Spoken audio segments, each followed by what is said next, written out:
Биздин каналга катталып, видеого лайк басып, жаңылыктар менен өз убагында кабардар болуп туруңуздар. Джо Байден арсар болуп турганда жубайы Украинага барды. АКШнын биринчи айымы Джилл Байден күтүүсүздөн Украинанын батышына барып, президент Владимир Зеленскийдин жубайы Елена менен жолукту. Энелер күнүнө туш келген эки айымдын жолугушуусу Ужгород шаарчасындагы мигранттар үчүн убактылуу баш калкалоочу жайга айлантылган мектепте өттү. Аталган кала Словакия жана чек арадан 10 мүнөттүк алыстыкта жайгашкан. Мен энелер күнүнө келүүнү каалагам. Украин элине бул согуш аякташ керек экендигин, америкалыктар украиналыктарды колдоорун көрсөттү. Маанилүү болду деп ойлойм, деди Байден. Зеленская менен Байден алгач журналисттердин алдында, андан соң өз алдынча дагы жолугушту. Украинанын биринчи айымы Джилл Байденге эрдикке тете кадам үчүн ыраазычылык билдирди. Зеленская жана анын балдары согуш башталгандан бери коопсуздук маселесинен улам кайда экени айтылбай келген. Джилл Байден жума күнү Румынияга ишембиде Словакияга барып, ал жактагы украиналык качкындар менен жолуккан. Америкалыктар Байденге нааразы. Америкалык Fox News телеканалы АКШдагы экономикалык көйгөйлөр жана президент Джо Байдендин кризиске жасаган мамилеси тууралуу сюжет жарыялады. Жеткирүү чынжырынын көйгөйлөрү жана баанын өсүшү бардык америкалыктар үчүн баш оору болуп калууда, деди Fox News телеканалы. Американын маанайы баарыбыз жинденип калдык, дагы эмне дейм, деп жазган Спулер аттуу колдонуучу. Бардык администрацияны кууп чыккыла деп талап кылышты Seven Walls. Бош текчелер менен ал Украина адалдоо үчүн миллиарддаган долларларды жөнөтөт деп ачууланды. Батыш өлкөлөрү Орусияга каршы санкцияларды Украинаны демилитаризациялоо жана деназификациялоо боюнча атайын аскердик операция баштагандан кийин киргизген болчу. Биринчи кезекте алардын банк секторуна жана жогорку технологиялык продуктыларын жеткирүүгө таасирин тийгизди. Санкциялардын басымы буга чейин эле АКШ жана Европа үчүн экономикалык көйгөйлөргө айланып, күйүүчү майга жана азык-түлүккө баалардын олуттуу өсүшүнө алып келген. АКШнын эмгек департаментинин маалыматы боюнча марттын акырына карата алардын наркы жылдык эсеп менен алганда 8,5% өскөн. 1981 жылы декабрынан бери эң жогорку өсүш болду. Ак үйдүн башчысынын айтымында бул Орусиянын күнөөсү менен болгон эмес. Апрель айынын аягындагы СНН сурамжылоосу АКШ жарандарынын улуттук экономикага берген баасы акыркы 10 жылдагы эң төмөнкү деңгээлде экенин көрсөттү.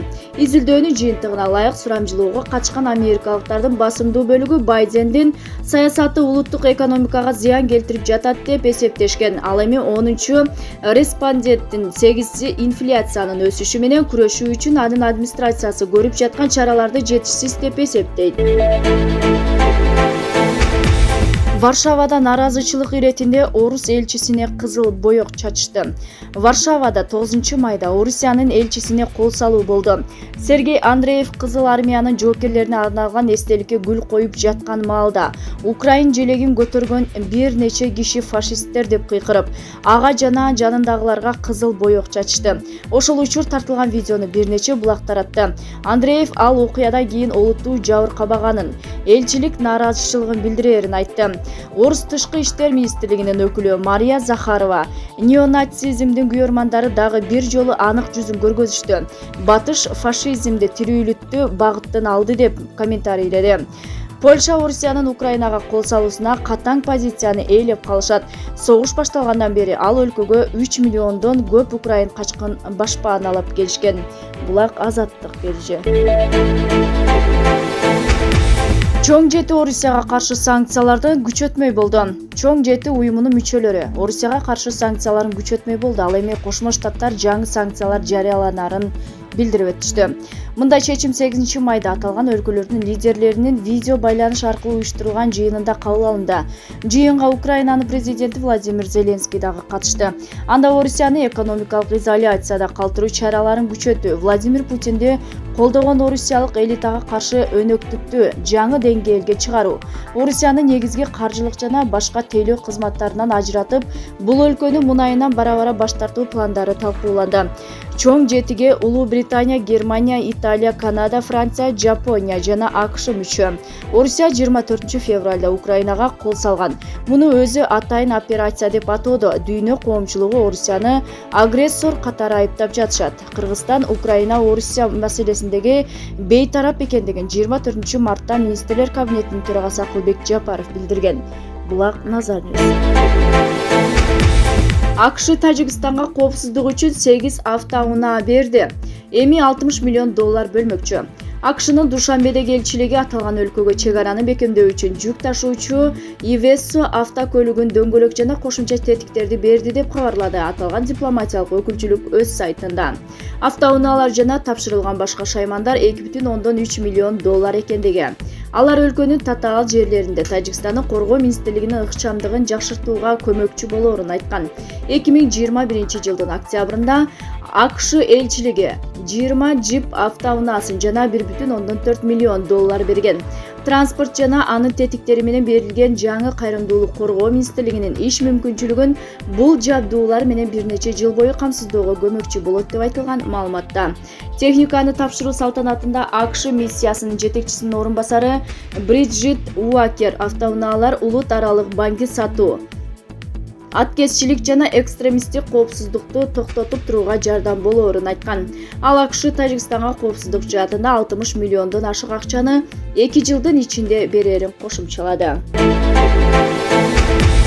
Орус аскерлери Азовстальга кайрадан чабуул жасай баштады. Орусиянын куралдуу күчтөрү өздөрү камоолго алган Мариуполь шаарындагы Азовсталь заводунун аймагына кайрадан чабуулун жандатып, улам-улам сокку уруда. Бул тууралуу Украинанын башкы штабы кабарлады. Орус аскерлери заводду артиллерия, авиация жана ракеталар менен аткылоодо. Иш жүзүндө алар заводдун ичине киришти.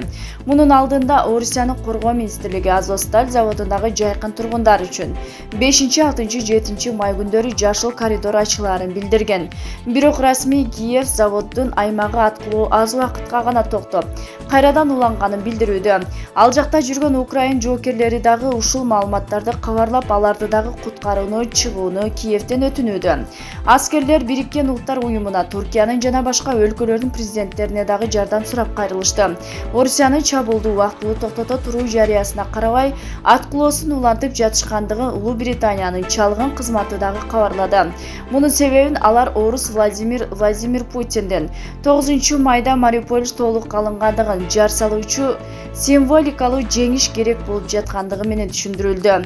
Мунун алдында Бириккен Улуттар уюмунун баш катчысы Антонио Гутерриш Мариуполь шаарындагы ичинде Азовсталь заводунун аймагында 500 адам Украин бийлиги көзөмөлдөп тургандыгын, аймактарга чакырылдыгын билдирген болчу. Ал жакка кезектеги гуманитардык автобустарды колоннасы жөнөтүлгөнүн Гутерриштин орун басары Мартин Гриффитс маалымдаган. Украинанын Донецк облусунда Азов деңизинин жээгиндеги жайгашкан Мариупольдун дээрлик бардык аймактары орус аскерлери мартта эле басып алган. Азовсталь заводунун аймагында калган Украин аскерлери гана каршылыгын улантып толугу менен курчоодо алган. Заводдун жер төлөсүндөгү баш калкалоочу жайларда миңдеген украиналык жашынып жаткандыгы айтылган. Шаарда канча киши каза болгону белгисиз. Жергиликтүү бийликтер кеминде 20 миңдей адам өлгөндүгүн, шаардагы курулуштардын 90% такталбагандыгын кабарлоодо.